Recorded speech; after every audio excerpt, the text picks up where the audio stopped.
अस्सलाम वालेकुम।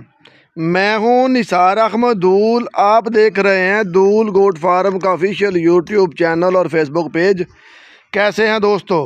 उम्मीद करता हूं कि आप सब खैरियत से होंगे।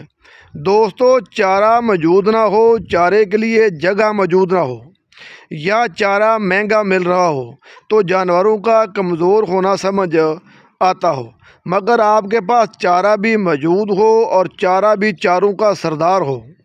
आप चारा काट कर डाल भी रहे हैं मगर असर नहीं हो रहा, तो इसका साफ मतलब है दोस्तों, आपका चारा डालने का जो तरीका है वो बिल्कुल गलत है। मैं आपको लाइव प्रूफ दिखाता भी हूँ और साथ साथ आपको समझाता भी हूँ। ये जो स्क्रीन पर आप देख रहे हैं दोस्तों, बकरियां जैंतर खा रही हैं।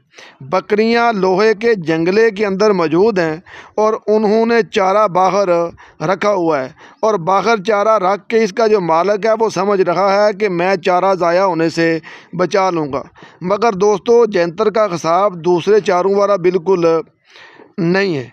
जैंतर का चारा दो हिस्सों पर मुश्तमिल होता है। एक इसका दोस्तों तना है और दूसरा हिस्सा इसके पत्ते हैं।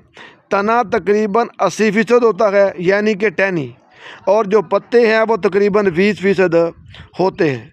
जिस तरीके से भाइयों ने ये चारा डाला हुआ है दोस्तों, टहनी को बकरियों ने मुंह भी नहीं लगाया। इसका सीधा सीधा मतलब ये है कि 80% चारा बकरियों ने बग़ैर खाए ज़ाया कर दिया है।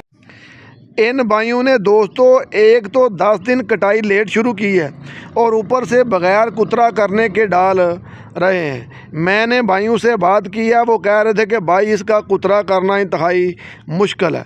दोस्तों, अगर आपको भी जैंतर का कुतरा करने में मुश्किल पेश आ रही हो तो उसका सिंपल सा तरीका है कि आप 15-20% उसमें ज्वार मिक्स करके कुतर लें।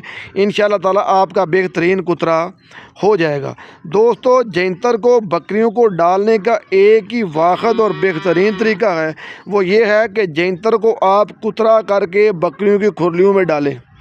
आपका चारा मैक्सिमम 2 से 4% ज़ाया होगा, इससे ज़्यादा ज़ाया होने के चांस बिल्कुल नहीं है। अगर आप जैंतर का बिल्कुल कुतरा नहीं करना चाहते तो दोस्तों इस तरीके से चारा डालने से बेहतर है कि आप जानवरों को जैंतर के अंदर छोड़ दें।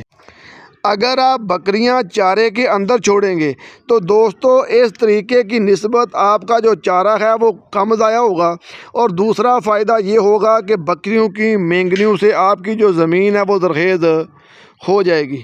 अपना बहुत सारा ख्याल रखिएगा। अस्सलामु अलैकुम वरहमतुल्लाहि वबरकातुहू।